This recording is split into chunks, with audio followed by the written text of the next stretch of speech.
You're still a good-looking man, Jesse. Thank you.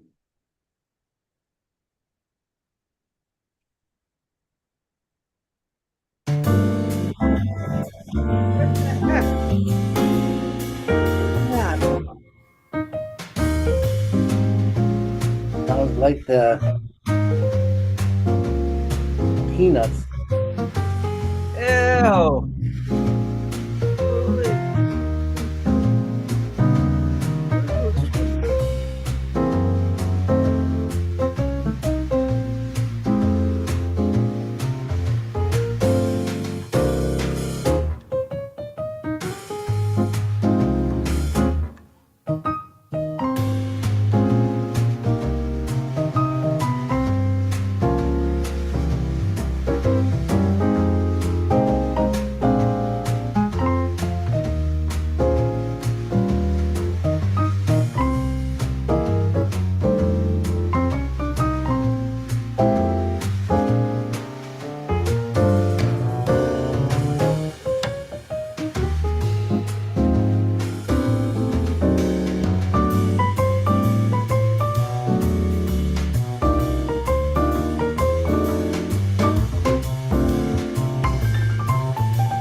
This mic is so much better than my other one. Yeah. But I'm probably gonna, after I use it, I'm probably gonna return it. Because $70 is $70, you know? And I don't need a mic. I think this is perfect for me. What else are you gonna get? I don't know.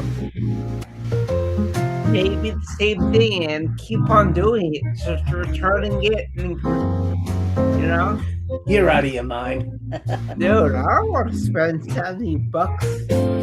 I have you 2 weeks to return it and get your money back. And then get another. You're a piece of work, Jesse. It's like a renting it for free. It's great. Hopefully we get more use out of it. We'll see. I think it's all going to depend on what happens with Melissa and Julie. Oh, yeah.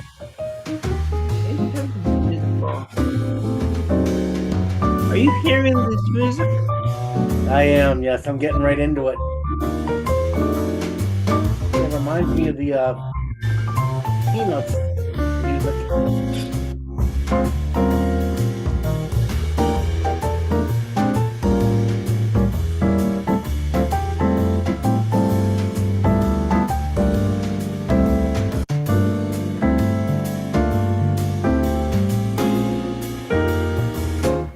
Where did she get these pictures from? Yeah. I look mentally unwell.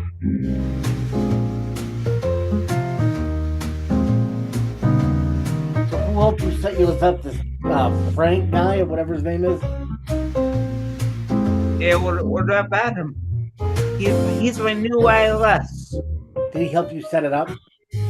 Oh yeah, he's really good with technology, so he helped me set everything up. Everything.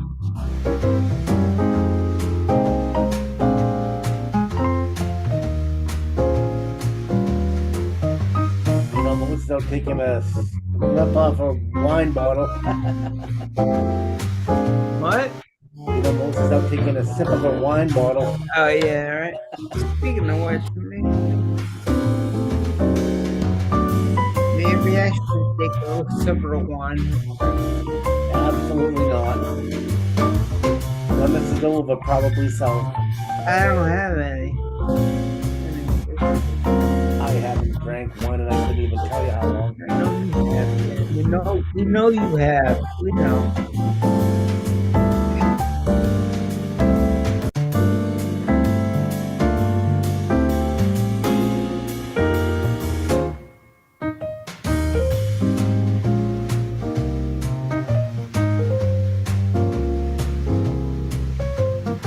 Makes me wonder how old these pictures are.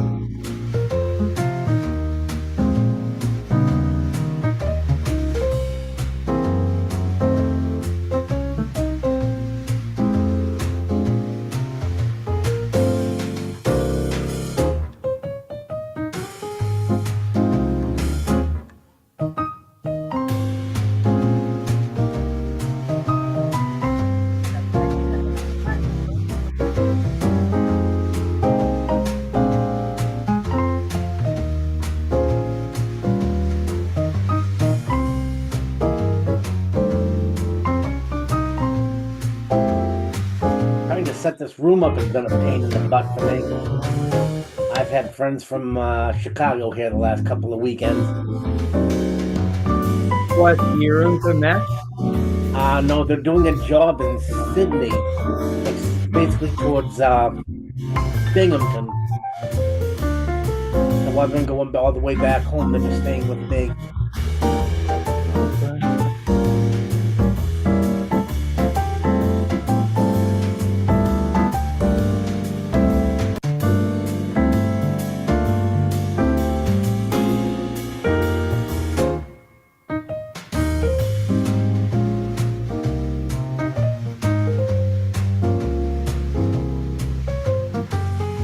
And look at that, they even spelled your name right, Jesse. What? They even spelled your name right. Oh, yeah, look at that. That's nice. Nice. He was wrong on something we were doing last week, I believe. Hmm? Your name was spelled wrong on something we were doing Yep. last week. Yeah.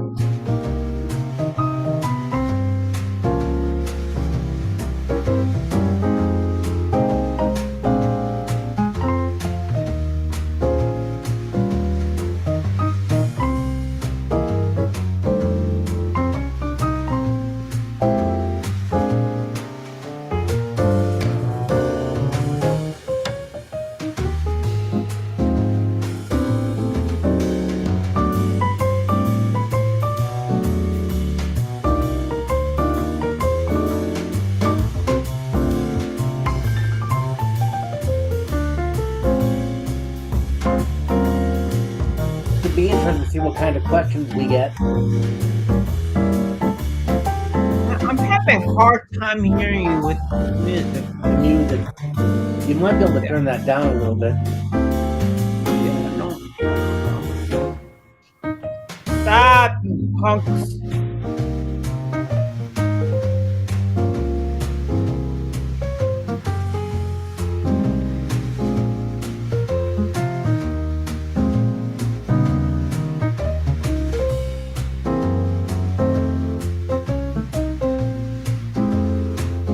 Next time that picture of us comes back around again. Oh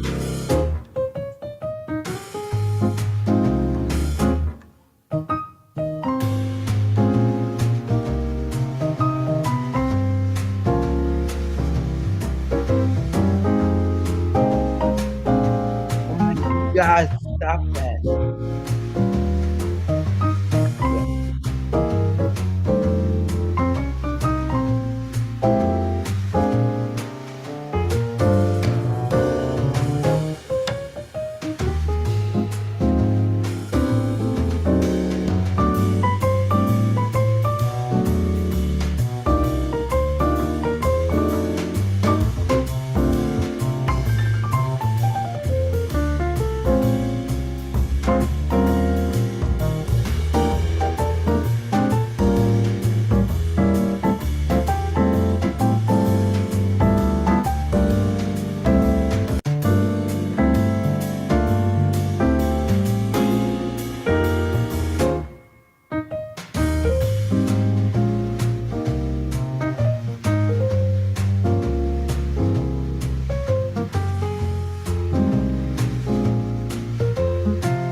Just jump on the bus and head down.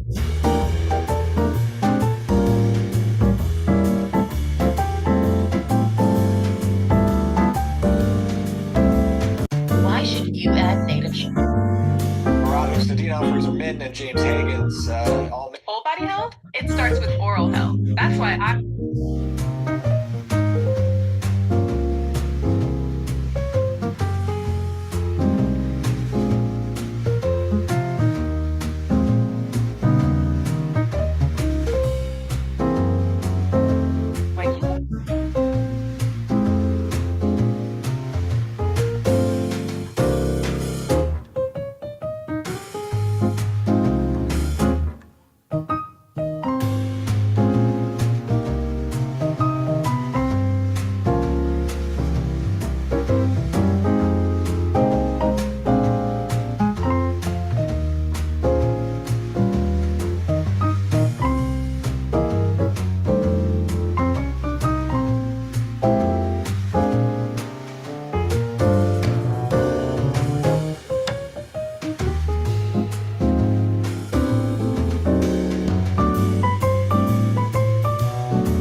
here. Where are you? I'm here. He's coming. God only knows what he's doing. I don't want to know.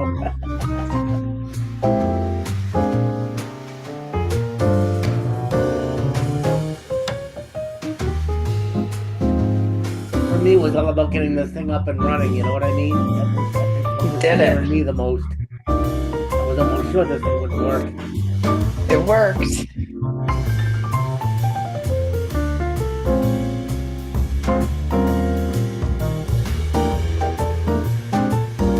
This music reminds me of the Peanuts.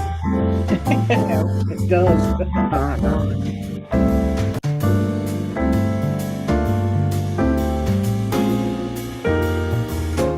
So is Jerry going to be listening to this, you think? I don't know. Probably not. Maybe recorded.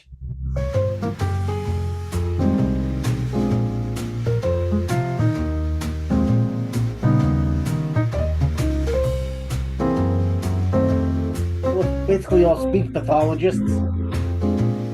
Yeah. Probably. You have a real opportunity here.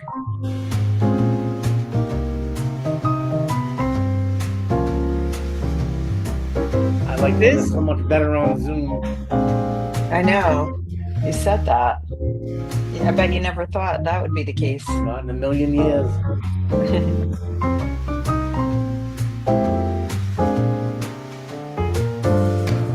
They're probably all getting off right now. Look at these bozos.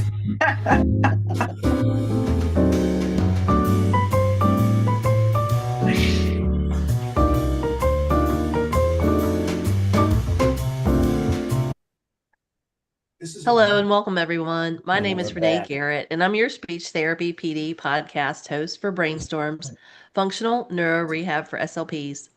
Before we get started, we have a few items to alert you to. Each episode is 60 minutes and will be offered for 0.1 ASHA CEU. If you're joining us for this live episode and your state license requires live CEUs, be sure to complete all course modules, including the one that says complete course before the end of the day on your Speech Therapy PD account. Here are the disclosures. Jesse Aron is a participant in the New York State TBI Medicaid waiver program and has no relevant non-financial relationships. Ken Bernson is also a participant in the New York State TBI Medicaid waiver program and has no relevant non-financial relationships. Melissa Capo is a part-time paid employee at Emerson College. She also receives compensation for consultative work and training. She's a part-time contractor with Monash University, and Melissa was a clinical supervisor and TBI Medicaid waiver provider in the Department of Communication Sciences and Disorders at the College of St. Rose during the development of the EFIT podcast project. She's currently a volunteer on the project and has no relevant non-financial relationships. I am the owner and founder of BrainBridge Connect LLC, and as the podcast host and host of other educational webinars on Speech Therapy PD, I do receive financial compensation. I'm also the secretary and president-elect of the Communication Disorders Foundation of Virginia. Questions can be written in the Q&A or the chat box and will be answered throughout the presentation. Now we welcome our guest, Jesse Aron, who sustained an anoxic brain injury 17 years ago in his early 20s and enjoys talking with Ken about his perspectives on putting together a meaningful life post-injury. We have Ken Bernson, who's a 16-year stroke survivor, who likes sharing his experiences to help others in similar situations. Ken is a participant in the New York State TBI Medicaid waiver program and is employed as a peer advocate at the Center for Independent Living in Schenectady, New York. And finally, we have Melissa Capo, MSCCC-SLP, who's an SLP in Albany, New York, and a clinical education support specialist in the online Speech at Emerson program at Emerson College. She has over 25 years of experience working with adults with acquired brain injury and co-occurring disabilities, including substance abuse and mental health disorders. Her work is heavily influenced by dark oh my gosh, I knew I'd mess up eventually, by Dr. Mark Hilslager and his person-driven collaborative approach to improving the quality of life for individuals following ABI. Melissa was a clinical supervisor in the Neurogenic Communication Disorders program at the College of St. Rose for 20 years and worked in a senior role with the New York State Neurobehavioral Resource Project. She spent most of her 25-year career working with adults and adolescents with acquired neurogenic, cognitive, communicative, and behavioral impairments in schools, supported living environments, and community-based home and clinic settings.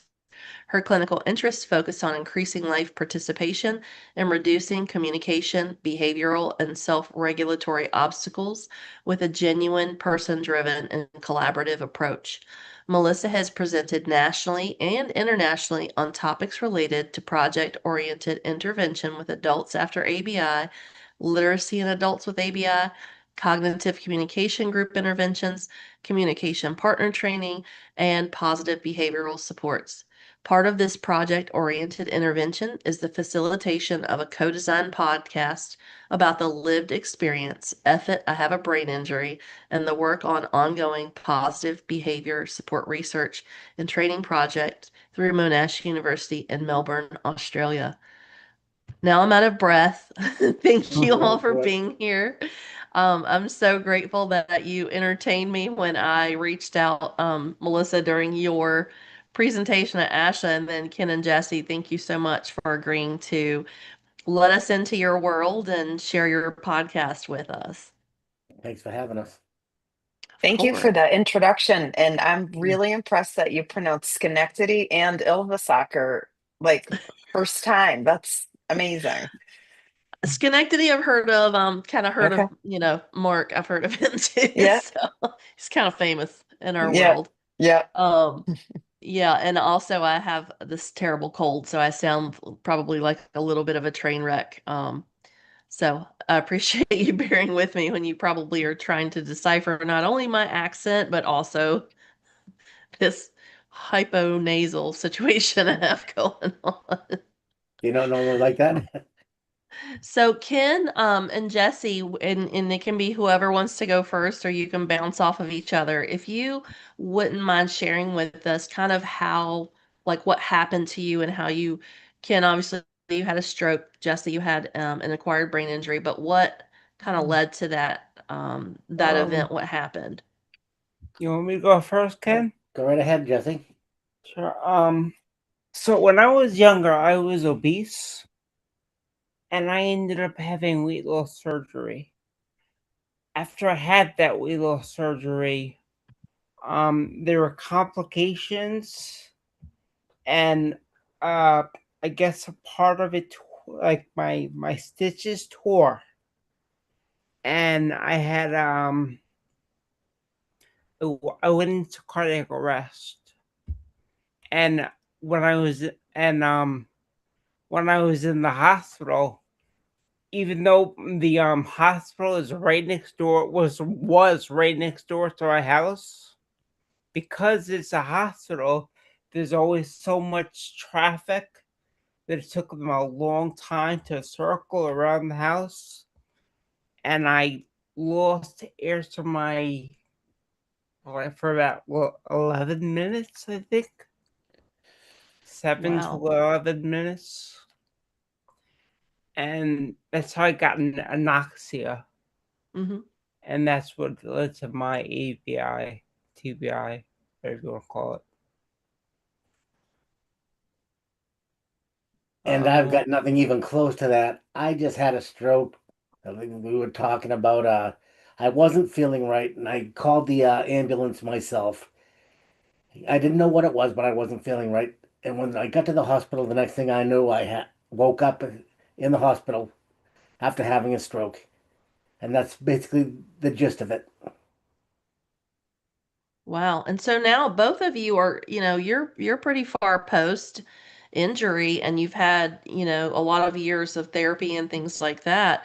But one of the things that when we met a few months ago, I just really wanted to talk about was, you know, from your experience, and again, both of you, what are some things that you feel like clinicians need to know that really help have this meaningful way to integrate your perspective into Mm. what we do in clinical neuro rehab? Because a lot of clinicians now are more driven towards that life participation model and making sure you have a say.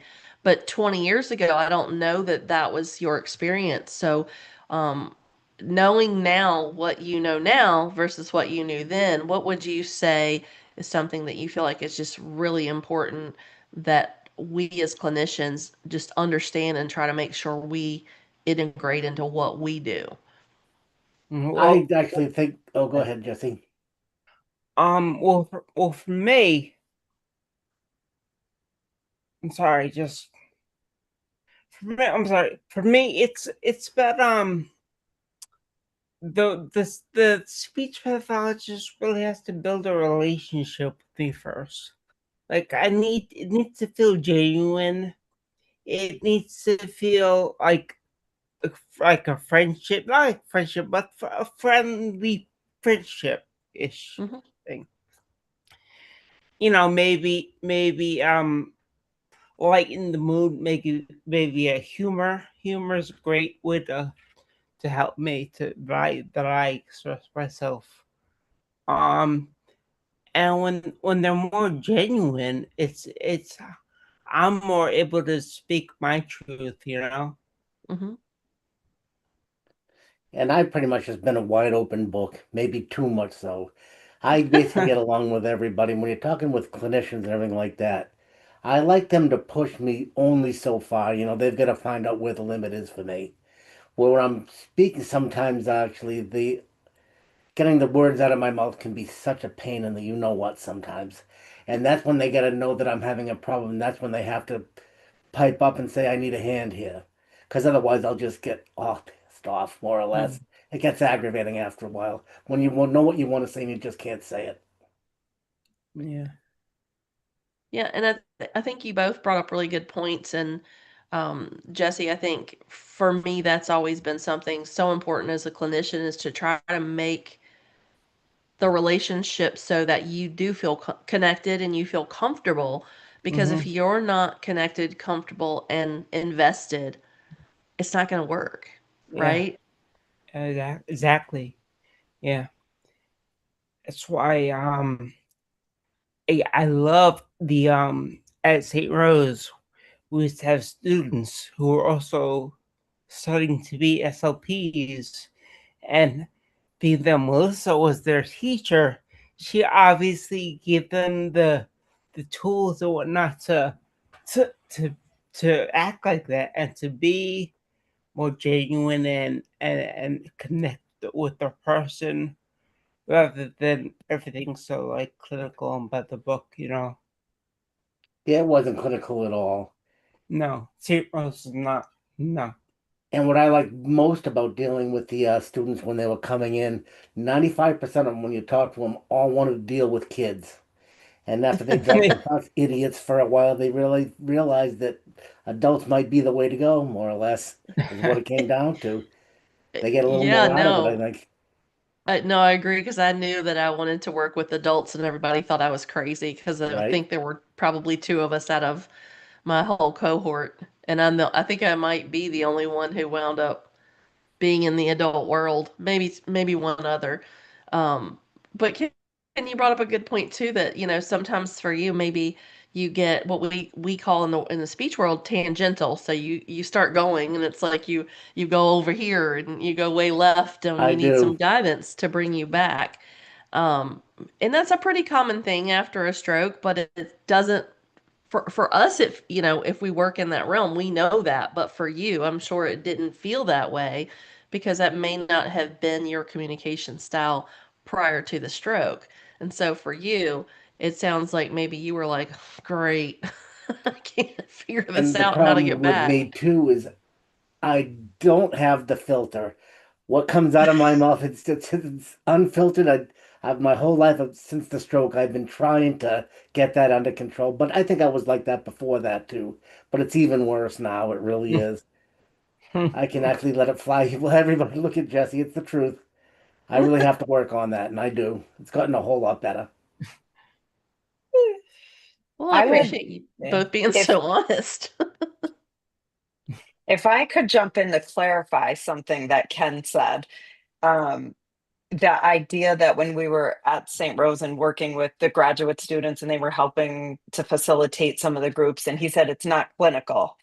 It was very much evidence-based and Yeah. best practice procedures, but I think some of the time that doesn't necessarily look like clinical. It doesn't look like practicing, words or following an exact curriculum. We're very much person driven Oh, in that way, so that it felt like, I mean, hopefully you felt like it was working, the work you were doing with the students and with myself and the other, supervisors, was that it was helping you reach your goals, and it felt like it was in the way you wanted to reach them. Mhm. Hmm. Which reminds me of Amanda, who was really helpful with our podcast first. And I remember that after St. Rose closed, we occasionally did also, even after that, we interacted and spoke about the podcast and how it's going and whatnot. So yeah, I agree with you, Melissa. Yeah, I think what you mentioned earlier, Jesse, about you have to have a friendship, but you were careful to, I think, maybe the thinking about how to do that, but maintain the clinical boundaries, right. right? Like you're Mm-hmm. not, Yeah. there's a line, but a relationship, beyond just a therapeutic rapport, but having a true relationship so that you're both trusting each other. And the grad students come into that, and they were remarkably comfortable doing that, I think, with you guys, and work on this podcast and the group, and making sure to maintain a clinical boundary, but finding the balance so that it's authentic. Well, I think Hmm. we always did that. The way I see it might not be right, but I always did find that balance, I believe. I never took anything too far, never. And these people, it's just so funny when they first come in, the girls first come in, they're new, you know what I mean? And halfway through it, they're joking around with you and just, they get to know your sense of humor and bounce it off you and everything. It's actually a pretty good time. It really is. And you learn while you're doing it. Yeah, and I think that's perfect because the next question is about the podcast and just how, for you both, how did the podcast sort of help with rebuilding your identity and thinking about maybe what part of that felt the most therapeutic, or maybe even we can use the word transformative. So, how did the podcast help you rebuild your identity? And then what part about that felt like it was the most, I guess beneficial might be an even better word. I guess in my case, I would have to say, if Melissa, you'd know this, when I did that trip out to Wisconsin, that's where I think the podcast came from. What did I tell you? F it, I'm gonna do it. That was for, well, so that It was really, for the pep talks, a different project that we worked on. But yes, that was I mean, a little quick story about that.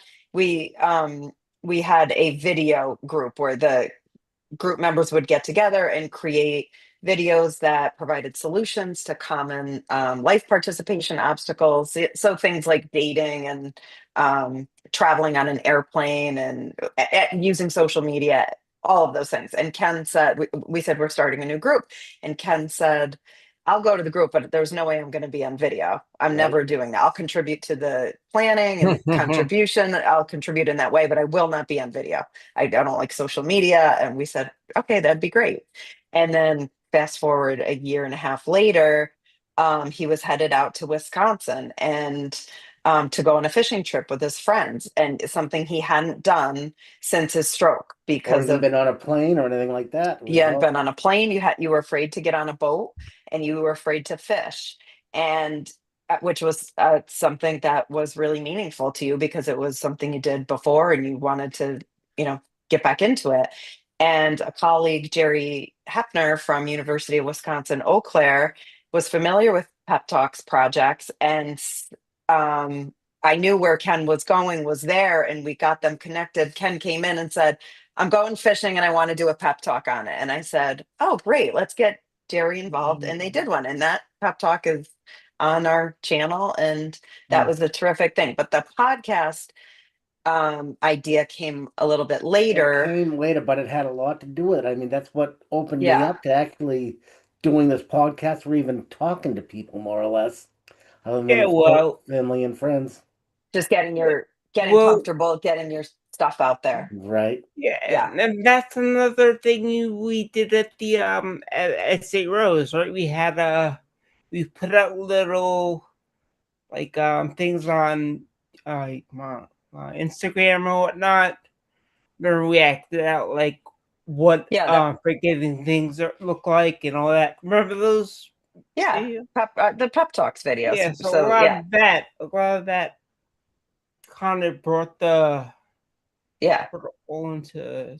Well, you were coming in for one of those groups when one of the students saw you guys kind of like fumbling in together in the same cab. Jesse was late, so Ken was late. It's all And one of late. the students said, here come Ken and Jesse. And another student said, oh, that sounds like the name of a show. They should have a show. They should have a podcast. And like, that's how it started. That's so cool.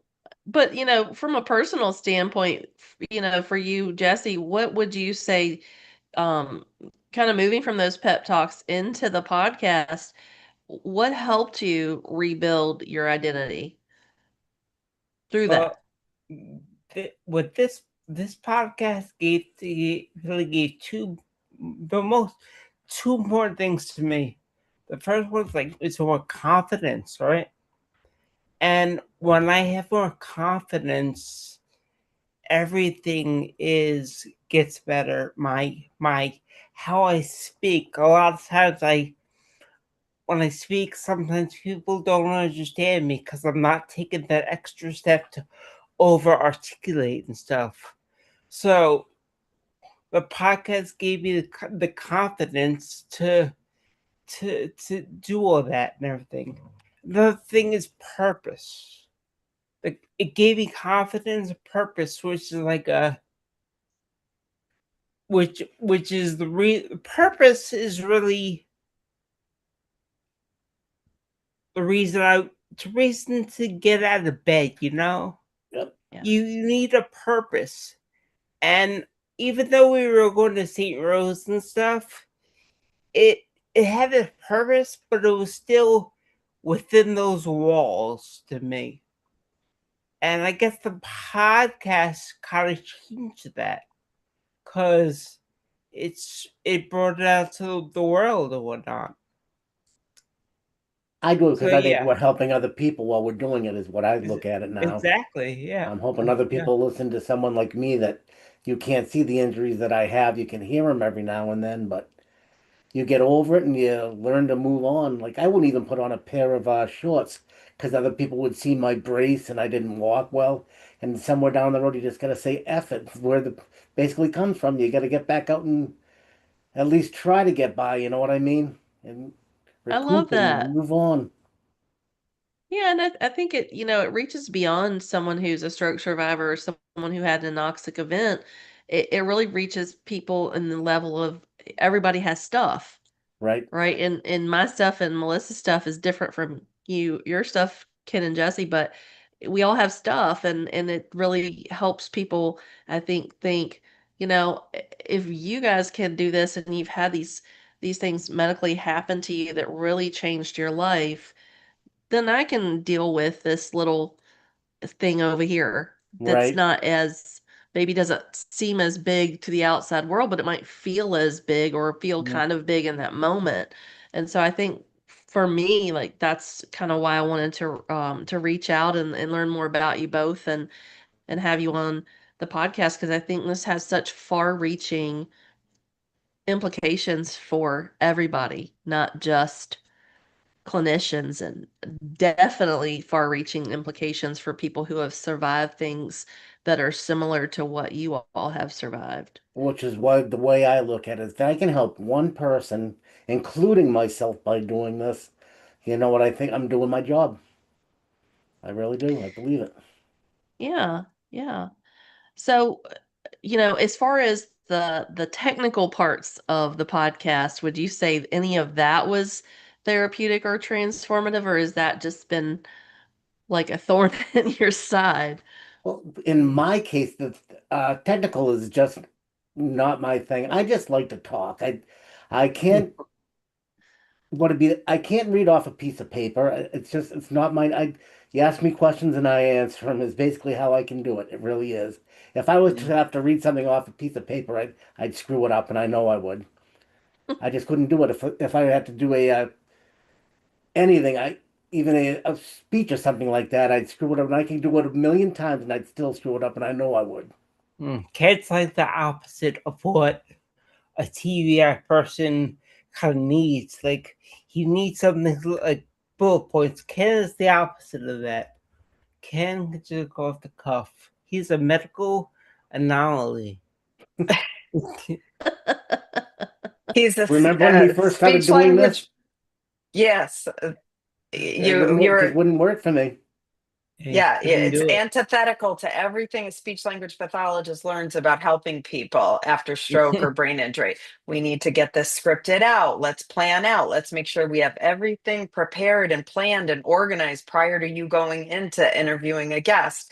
We had meetings and we put everything together, and we learned that the full script not only didn't help, but they actually impaired any kind of spontaneous language or any kind of language. Or you really just kind of froze up when you had a script in front of you. Yep. And then it didn't even help Jesse. What Jesse learned was that he really liked some organized bullet points. And you could talk about that, Jesse, how that's helped you cognitively as well as with your speech and language. But Ken learned he does not need to, he can be oriented. His memory is really good. So we talk about it before and we plan, and he knows a little bit about the guest or the topic, and he does his own research and then can remember it on his own. So when the time comes for them to talk, he can be off the cuff. Um, so Mm. did I capture that well, you That think, was Ken? perfect. Yes, it's about, Okay. yep. And it looked like you Uh, said, it can be spontaneous that way because I yeah. do have a good sense of humor, but if I off a script, it just does not come out that way. I can't do it. And it certainly made for better podcasts. So we were collaborating with the communications and media department at St. Rose. A professor in that department put together a class and made producing the podcast their project. And they had to kind of, after we left, after the first few recording sessions, kind of nervously told the professor that he had to tell me I couldn't be in the room with them, in the recording room with them, because I was really stifling the flow of the conversation. So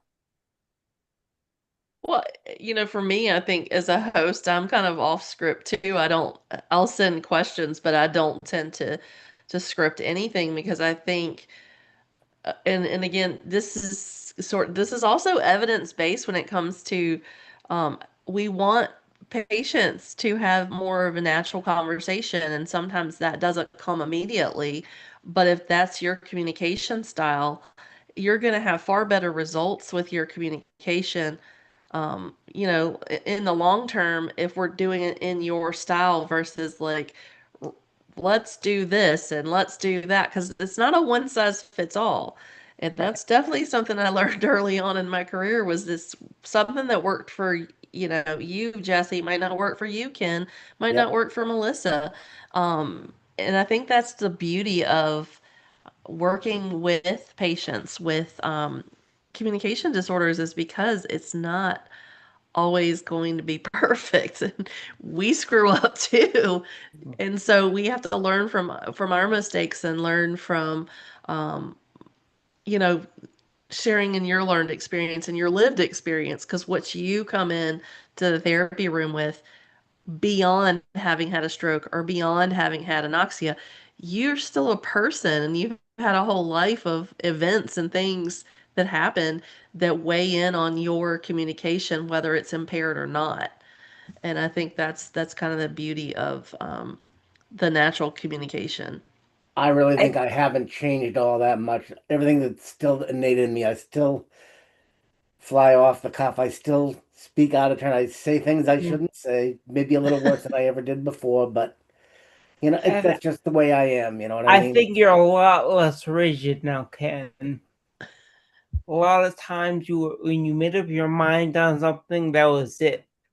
And now, yeah, I think you're more like open-minded Oh, to. I know I have, and that's because of St. Rose that did that. And we haven't even got into the book club and things like that, and other people's opinions when you're reading a book and what they've got to say. I wouldn't listen at first, because I was always right, and then you learn that you're not always right, and there's another side. well, I do want to say about that. So the podcast, and Renee, hopefully this answers one of your questions, but from maybe a more clinical perspective. But the idea that you were just off the cuff person, kind of a rigid and more inflexible thinker with the podcast, and as you've evolved with your work in the podcast over the course of what's now been 15 or 17 or 18, 19 Right, interviews, right, you have been able to kind of inhibit some of that stuff for the goal of making sure your guest feels comfortable and making sure that what gets put out there in a recorded audio podcast is it's respectful, and it's genuine, right, but it's professional to a degree, so that it's people can respect you in that way, as opposed to just saying whatever's on your mind, or just being impulsive and just maybe saying responding in a way that you would if you were just hanging out with your friends. right. I think that the podcast has created this natural environment for you to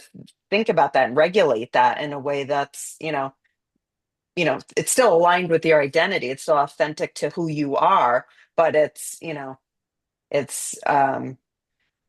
makes it so that you can get that out there without offending every single person Most of the time, yeah, most of exactly. the time. I can be kind of offensive sometimes. You can. Do you guys want to talk about the title, speaking of that, and how you kind of the steps that you went through to make sure that the title was okay?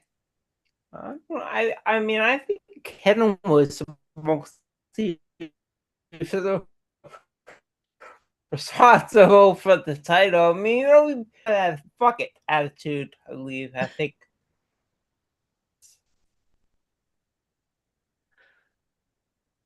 So, Ken, what do you. You broke apart there, that's why I didn't hear it. Oh, No, I I don't thought the remember title what was I said, perfect so for I me can't because help you. I I'd say it all the time. F this, you know what I mean? It was the perfect title for me because I truly believe it. Somewhere down the road, I just said, F it. I got to do it. You got to get from whatever's holding you back, you've got to get over it. You just have to, or you're never going to grow, ever. And that's where it came from for me. Yeah, and I think that's great because I just shared this with someone the other day, and this is kind of a twofold thing for me. When I turned 40, I really there was just so many things that I just let go of, and I was like, it's not really serving my purpose. And then Right. I turned a different age, and it was even worse, but in a good way because now I just don't Yep. care. So it is kind of liberating when you get to that point. But the thing I think for me that the podcast, for me being a host, I used to get so nervous when I would do any kind of lecturing or talk. And so I started teaching in the undergrad world in 2015. And I was only 5 years into my career. And then I started presenting at our state convention when I was a student. I was in the very first student poster contest that they ever hosted. And so for me, it was important for me to do these talks and give back to the profession, but I would get so nervous, even up until the pandemic, that sometimes I was like sweating and like, thought I would vomit. Like it was so, I just had so much anxiety surrounding it. And that I had someone come to me at our state conference last month and said, I saw you like one of the first times you presented, and you had so many tags. You said so many times that I didn't listen to anything you said but the ums, and I counted them, and that's what I got from your talk. And she said, I really wanted to tell you how much more confident you are and how much better your talks are because you don't do that and you seem like you feel comfortable in your own skin.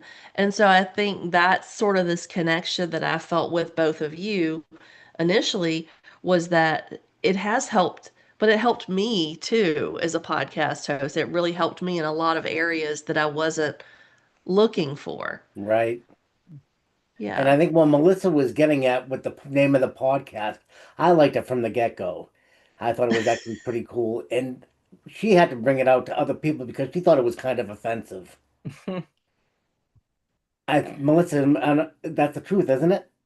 Yeah, exactly. And it was affiliated with a college, and we were working with other departments, and I was a little concerned. We had no idea about podcasting when we first started, and we really only know a little bit more now. But I knew we'd be promoting it eventually and writing about it, and I had no idea we'd be talking about it at ASHA conventions and writing about it and being on a podcast.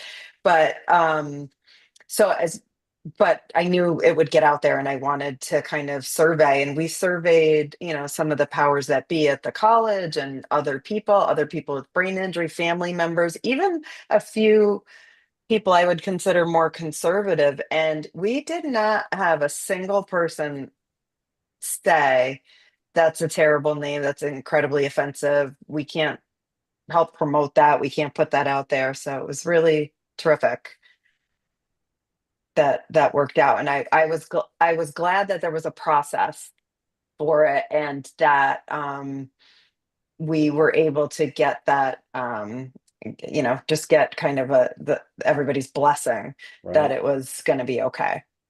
And as Yeah. opposed to people thinking like, oh, that's just an impulsive name, the first name they came up with, it's offensive for the sake of getting attention. But it very much is not that. So I like to make sure I talk about that when we have an opportunity.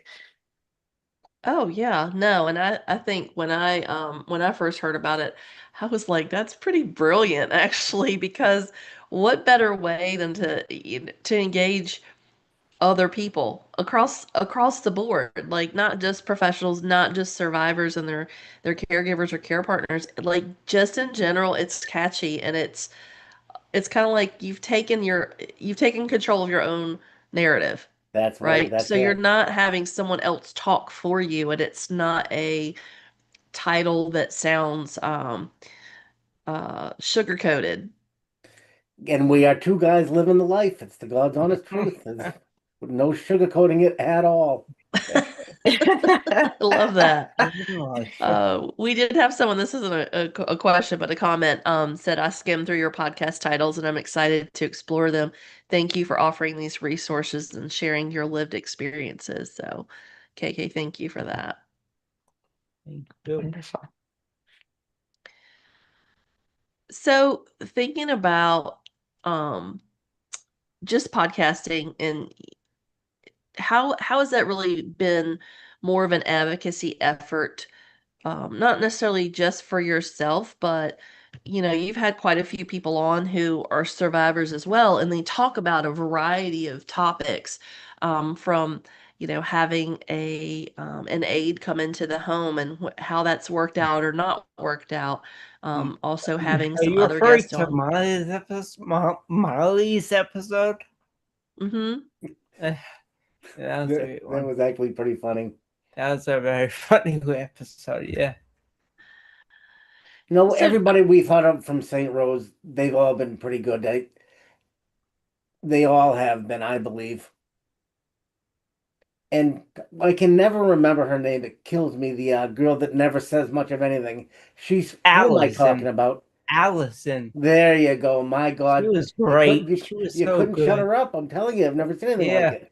in the groups that she wouldn't say much at all, but when she opens her mouth, she just rattle and rattle. Yeah. It's Yep. testament to your interviewing skills. You Yeah. opened her up, you got her out there. Yep. So did that feel like an advocacy effort on your part, or was it more about just making sure the story got heard, or kind of both? In my case, with her anyways, or anybody there that's just had a stroke or anything like that, I try to make them feel at home, make them feel comfortable. And with me, laughing is the main thing with me. If I get people laughing, I think then they're in my corner. And when you get people laughing, they say more, they talk more. It's what I try to do.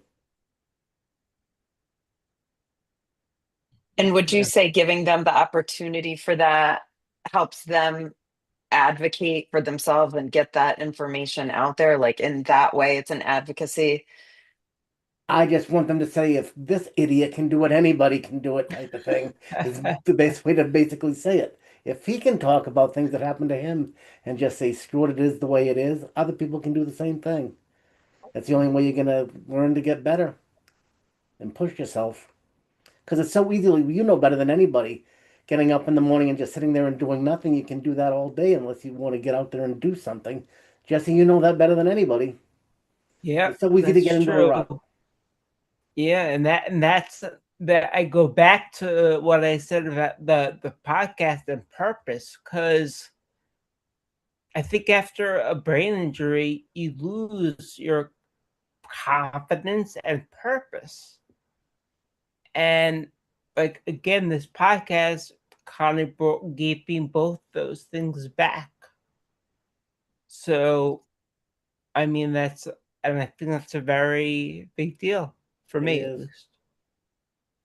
And I think, Jesse, you talking about that now and on the podcast, and Ken as well, helps other people, new people who, people who may have just sustained an injury or had a stroke, or family members hearing that. I mean, that they can regain that they can reconstruct an identity after their stroke or brain injury, them hearing that from you, people who've done it, and that they can make those positive changes in their life 10, 15, 20 years after the event. Whereas I think traditional medical advice is whatever you don't recover in a year, you're not going to get back. But we Mm-hmm. know that is just not the case. Yeah, that's not the case at all. So Renee, why did you get into it? Why did you become a speech pathologist? What was your reason for it? Okay, yeah. So when I was 25, my dad had a stroke, Oh, that's and I had never, I mean, I had heard of speech pathology, but I thought that was like the people who help little kids learn how to say their R's and sit on the floor and play and do fun things. And I had no idea of like how impactful that would be for my dad. When he had his stroke, it was post surgery. And he was very young, he was late 40s. And so he had the first week, he had a pretty good amount of recovery. And he wound up being on two different kinds of blood thinners because his stroke was from a clot in his neck. And he was on a pretty significant amount of blood thinners. And back then, they weren't necessarily measuring the amounts in your blood like they do now. And he wound up having a pretty massive brain bleed the following, like maybe 9 days after the first event, and it almost took him out. wow. So the biggest thing for me was that um, during his inpatient rehab stay, which was 3 months, it was a long time. We were not included in any of his therapies. So it was like one day he had a community outing, and then like 2 days later, they're like, oh, by the way, he's coming home. And we're like, wait, what? We had no idea. But I mean, we had seen him, but we didn't get the education. We didn't get the words, the diagnoses of what he had going on. So he did have aphasia. He did have some swallowing issues at first, like early on. And it sort of planted the seed. So fast forward, That I had a career in customer that service. still goes on to this day. Like when I got out of the hospital, no one actually identified what I had. Like, Yeah. apparently I have a dynamia. no one told me that until I got to living resources in St. Rose. But I have no idea how they done it, but that's what I have. So Yeah, and I think hearing the diagnosis and learning about it, we have, as humans, we have questions when the person that's the professional is no longer in the room because we don't know what to ask. Right. Mm-hmm. And so that was my experience. And then fast forward, I wound up going back to graduate school in my 30s and started this journey. But it planted a seed for me to answer your question. But I think for me, that's why I've always been such a proponent of education and caregiver support because we didn't have that as a family. And I've never seen my dad cry. My dad had what's called pseudobulbar affect, and he cried all the time and for no reason. A lot of the time, it was just his brain's response. But there were so many other pieces of the puzzle that I had no idea. It's I kind had of no funny how idea. that does work because I don't cry anymore. Even when my mother died, I felt bad about it. I just couldn't do it. But if a good song comes on, you know, I might tear up. It's the strangest thing in the world. It really is how your body changes and what happens. It really is. Yeah. Yeah. Mm-hmm. And it can It's affect not that any part. I love her, love it all, people and all of that, but that part of is gone. I just don't have this, not sympathy. It's just that I don't even know how to say it. I just can't cry. A lot of people Mm-hmm. laugh all the time. Me, every stroke is just so different. I don't even know how to describe it. Hmm. And But that's if where you we go don't back to have the, a professional telling your family members about what's yeah. going on, like you leave so confused and that Renee, the story you're telling is the story we hear so much. Like we didn't know any of this stuff when we left Hmm. the hospital. There was no Yeah. information. And so when somebody gets access to community supports that, and somebody, a program that helps make sure caregivers and everyday communication partners are involved, then we, that's it's so critical. But the story you're telling is so common, like Jesse said, even today. So Hmm. it really, it has to change. Yeah. It is slowly, but like if you first have a stroke or something like that, they don't tell you when you're leaving the hospital where to go next. Your Yeah. parents or family or somebody had to come in and look for things to do. There's not a packet that comes out and says you're going to go here, Yeah. you're going to do this, then you're going to do this. It's up to Right. family to just tell you what you get, where you're going to go, and what you're going to do. You know nothing. Yeah. Yeah. It's true. That was definitely my experience. I felt that way. And I wasn't a clinician, so I didn't know how to advocate. I didn't know the questions to ask. I didn't know any of that stuff. Hmm. And now you are a clinician, which brings me to my question. Uh-oh. Now, you are a speech therapist, and I always used to think that the speech therapist, all it really dealt with was speech and how you see things or whatnot. But for being in St. Rose, I know now that it's not at all that it's about. It's about your memory. It's about um, um, strategies to do things and to get stuff done. It's so what can you like tell me like what is a speech a therapist like? What does it entail? So, in the adult world, for me, I'm a certified brain injury specialist. So, I've spent my entire career working with patients with mostly stroke, traumatic brain injury, acquired brain injury, sprinklings of other things like Parkinson's, other what we call neurogenic communication disorders, and a lot of swallowing because I worked in the hospital for so long. Um, but mostly for me, it's to me, in order to be a good, solid, competent clinician, you have to have the foundations of understanding how the brain works, what pieces of parts do what, and how they work together. Because, we can isolate something like your ability to pay attention to something, or your ability to remember. But if you can't attend to something, you're not going to remember. Attention and memory are like best friends. So we deal a lot with what we call executive functions. So those things that happen up here in the front part of your brain that help you know where to go pick your kids up from school, or remember that you need to pay bills, or we talked about having trouble sometimes with like having a filter. We work on that kind of stuff, like Right. being mindful of you might need to be careful in this setting on how you talk and practice that. Using those things like something we all mostly use, our phones, to remember things like our appointments or lists or phone numbers, all those things that are we kind of take for granted, right? We just kind of grow up doing it. And then now, I think for me, I don't really know people's phone numbers because it's in my phone. So I Yeah, just nobody push the remembers phone button. numbers anymore. Nobody. Yeah. But when I was younger, I knew everybody's phone number. Mhm. So I think it's a lot of integrating communication, but also that cognitive piece and how our thinking skills really impact our communication skills and vice versa.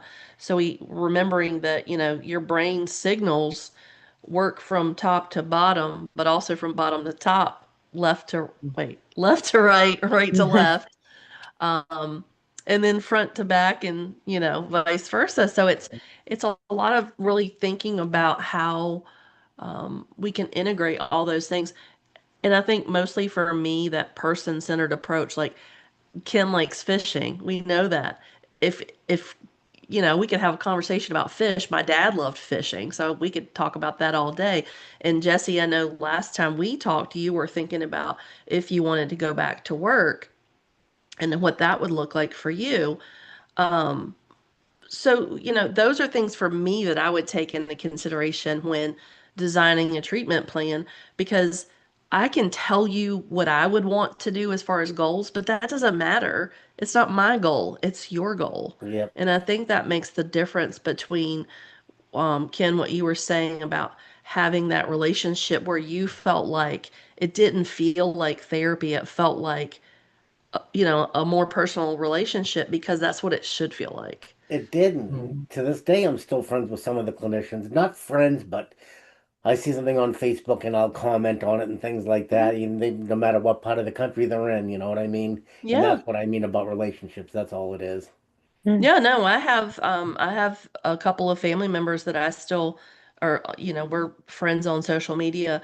And a couple of those patients have long since passed because they were older patients. But one of them's wife is still in Oregon, and she still wishes me happy birthday every year. I spent Right. Yeah. 3 months with her husband. So yeah, Yeah. we developed that connection, and we spent a lot of time together and a lot of time making sure we were on top of things for not only his therapy, but also he had some other medical challenges that came up during the course of his treatment. See, me writing is hard for me. Spelling is Hmm. atrocious, but I remember things. But there's always it's a wash. Like I said, adding, subtracting, I just can't do it. Uh, Numbers are terrible. I just can't do it. I just can't do it. Thank God you don't have to do it anymore, tell you the truth. Because adding, subtracting, forget it. Cannot do it. Literally, That's it's what a just Well, out of my calculator is mind you and for. gone. yeah, you've worked out some of your own compensatory strategies for that. Right. Like you've Yeah. worked out ways around it, right? Yes, Yes. calculators, but other things too. So yeah. And I didn't even touch on reading and writing, so I'm glad you brought that up, because I think our scope is pretty vast when it comes to, I think about language and expression and receptive. So, writing is expressive, and understanding or reading is comprehension. It falls into the Right. comprehension side of things. So I think that Yeah. that's definitely something we kind of integrate too. It's TBIs are like a roll of the dice. You get Hmm. one and you may have this issue, you may have that issue. You may be great at what you may still be great at something and totally horrible. I mean, it's crazy. What do Hmm. they say? If you've met It's one really person with interesting though, and I get why you chose this profession. Like the brain is really cool. Like when I injured, I learned more about it and neuroplasticity and everything, like and all that, and it's really interesting. Like really, yeah. So kudos. Thank you. Yeah, it is really interesting. And it's also interesting as people age that, um, you know, the misconception is that as you age, you just don't remember things anymore. And that's not really a normal part of aging. And that's another myth we need to get out of our daily life because, you know, people might be slower to recall, but dementia is not an expectation as part of normal aging. That's a disorder that is something completely distinct. Yep. Mm. But I think in our community, we just think, oh, you don't remember anymore because you're old. But we have people that are 100 who remember all sorts of things probably better than I do. So 60's coming. I won't remember anything here pretty quick. hey, as long as you remember what you know what you need to catch that fish, which rod's Exactly. going to work better for you. Yeah. So when we're thinking about how you both participated, because you were in you know this whole concept of the therapy you were going to at St. Rose and some groups and things. What would you say your general sense of participation or belonging has helped you with this, like through the podcast, um, as far as that you're not alone? How did that help you kind of sharing other people's stories, kind of like I know we talked about confidence and things like that, but how did that help you um, really Talk, understand that sense of belonging? talking with somebody from St. Rose that was afraid to order a sub, a sandwich, or anything like that because they didn't feel like they could do it. And when Hmm. they finally do it, something as simple as that really isn't that simple. And when they do that, it just makes you feel so good, like you've accomplished something for them. It's just little things like that. Little things is all it takes to make people It, aware that things do get better. Nothing stays, you have to push it along a little bit, but things do get better. Hmm. and as a, like coming to the groups and meeting when you would do the pre-planning meeting with people for the podcast or any of the groups, you liked coming and being a part of a group of other people who have kind of similar situations. Was that important to you? I still miss it. I really do. Yeah. That what we had there was something else, man. I don't think you'll see that anywhere else. I really don't. They might try to get it back over where Julie is, but I think that was gone. That is greatly missed. It really is. I don't think anybody did that, or It is was even coming special. close to doing that. It took a long time to get there. I mean, that was 10 or 15 years of getting that and getting that group, different groups together so that you felt, you know, everybody could choose and come to whatever parts they wanted to, whatever Mhm. groups they wanted to, whatever part of the group they wanted to. And so people found, Ken and Jesse found two or three groups that were important to them, and other people found other groups. And yeah, that's a really critical part of what I think good intervention should look like, especially in the chronic phase of rehabilitation, right? Like, Especially reading a book. Who would have ever thought I'd read a stupid book again? You know what I mean? and you And I did got to, several, and you yeah. took leadership roles in this book club and Mhm. became a kind of a senior member, like a mentor. And when Right. new people would come in, you would be helping them, get successful and get confident and feeling like they had something to contribute and reinforcing that in that way. And then there's Jesse. And you give me the summary if I didn't read, you'd give me a summary of what I should say. That's right. Jesse came to Oh, book club whenever he felt like it. That's why he describes participating in the podcast as something that finally gave him purpose and meaning. He tried some of the other groups, but they didn't provide you with the same kind of meaning, Yeah. I would say, right? Hmm. I mean, it's Yeah. it's Yeah, it goes to show that when exactly. you cut out a little bit. You froze. You froze. Well, Jesse, when you're on, and when you're not, you're not. You can actually tell with you. It really is. It's Yeah. like the light And switch then, comes on and then it goes off. yeah, it's Well, true. Sometimes I wish I had that adynamia because I'm always on. I just sometimes wish I could shut it off.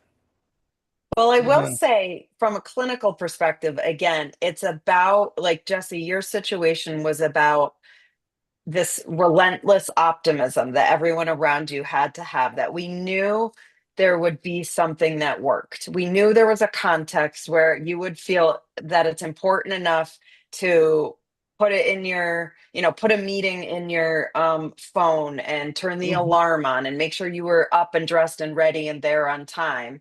Mhm.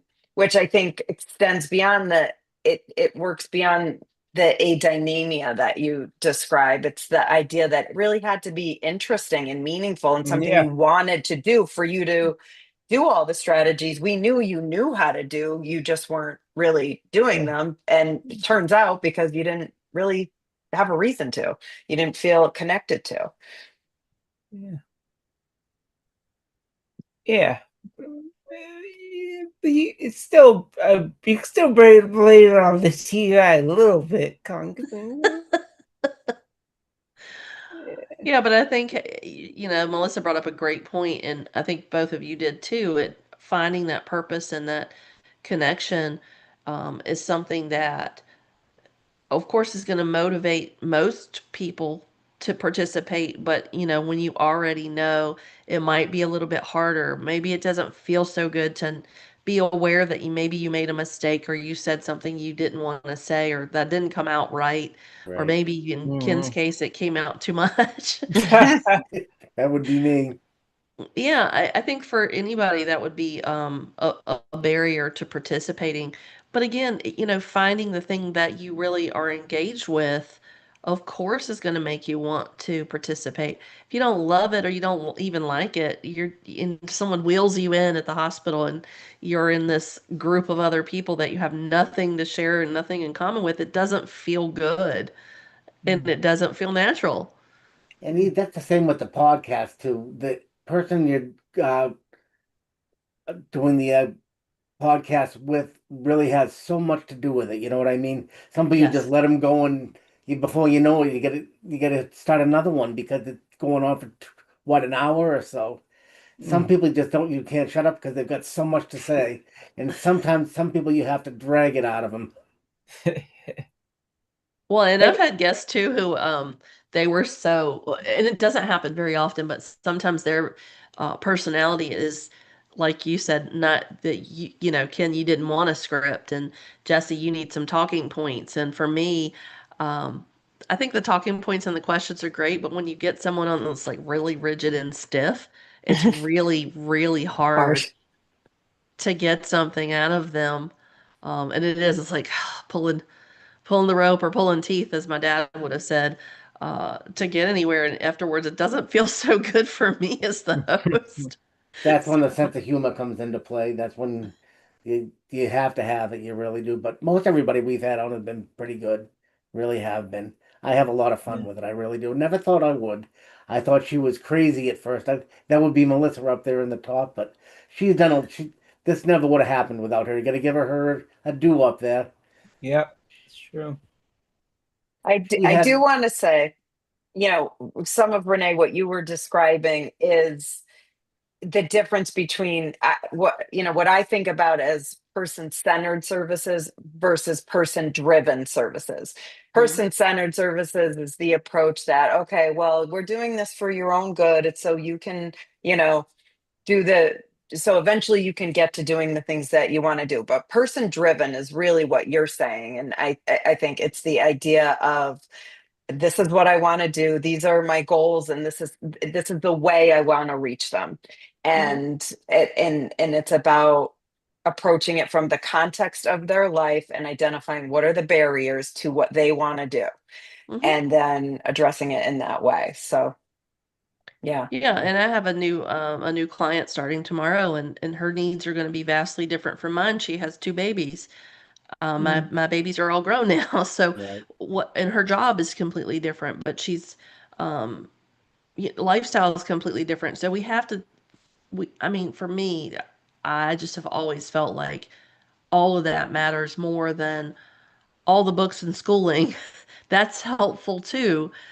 But if Jesse doesn't want to go fishing, he doesn't care about that, Right. then Right. if I'm trying to teach him how to put together, this great rod and reel package and order it on Amazon or from Cabela's or whatever, he may not give a rat's patootie about Right. that.